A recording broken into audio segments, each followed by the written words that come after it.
요즘 부동산을 끝났다고 하는 얘기들이 심심찮게 들려옵니다. 21년도까지만 해도 너도 나도 부동산 얘기였는데요. 우리나라 인구도 줄고 건물도 계속 지어대니 가격 상승을 바랄 수 없고 더 이상 오르기 어렵다고 하죠. 정말일까요? 이제 정말 부동산 투자는 끝난 걸까요? 아닙니다. 저자는 18년간 부동산 투자를 하면서 변하지 않는 원칙이 있고 책에 나온 시기 22년 10월에도 유효하다고 합니다. 저자는 시스템 투자를 강조했는데요. 얼마의 돈을 가지고 있느냐보다 중요한 것은 돈이 계속 나오는 시스템을 갖춰야 한다는 것인데요. 부동산 가격의 반등은 결국 대중들 사이에 강력한 비관주의가 자리 잡았을 쯤 시작되고 그 반등의 결과는 혹독하다. 투자는 마라톤과 같아서 한두 번으로 끝나는 것이 아니라 오래 달릴 생각을 해야 한다고 합니다. 그저 한두 번의 투자로 한몫 잡겠다는 태도는 리스크를 무시하는 최악의 결과를 초래한다고 합니다. 생각보다 주변에 부동산 투자로 소위 말하는 부자가 된 사람을 많이 못 보았는데요. 대체 이유가 뭘까요? 일반적으로 투자를 하려고 마음먹었다면 그 시점은 보통 꼭지이거나 꼭지 근처일 확률이 높습니다. 특히 매체에 나오는 시기는 이미 한창 가격이 오른 후일 가능성이 높지요. 그러므로 투자는 불안기하는 것이 가장 좋지만 막상 이때 투자를 할 수 있는 사람은 극히 적습니다. 그러면 어디에 투자를 해야 한다는 말일까요?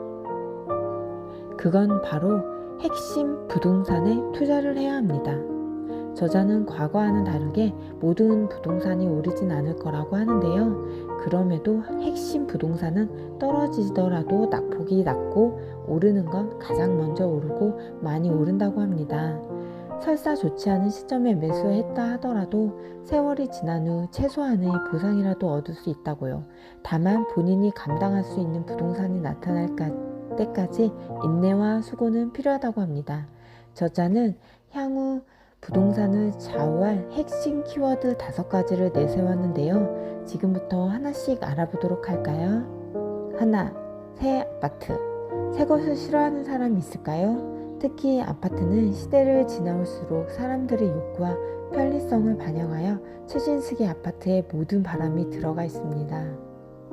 2. 소형 아파트. 어느 통계에서 1, 2인의 세대수는 전체의 60%에 달한다고 합니다. 앞으로 이러한 추세는 계속될 것으로 보이고요.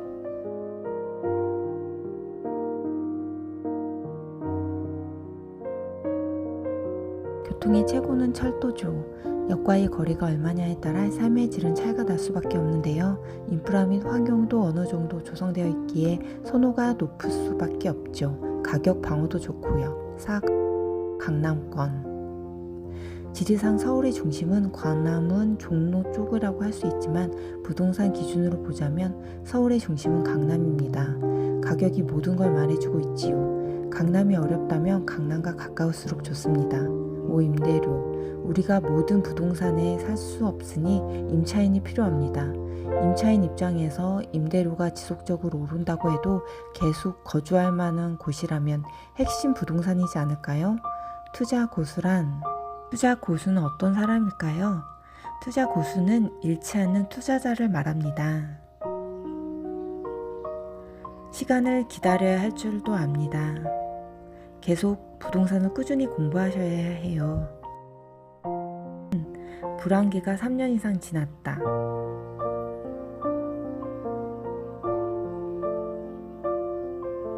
미분양 물량이 사상 최대이다.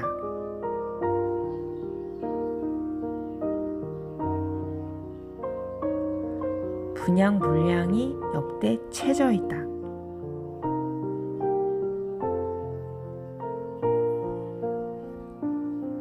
경매 날차가율 최저 수준이다.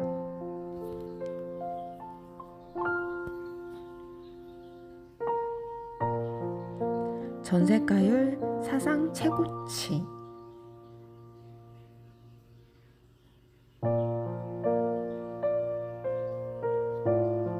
폐업하는 중개소 속출.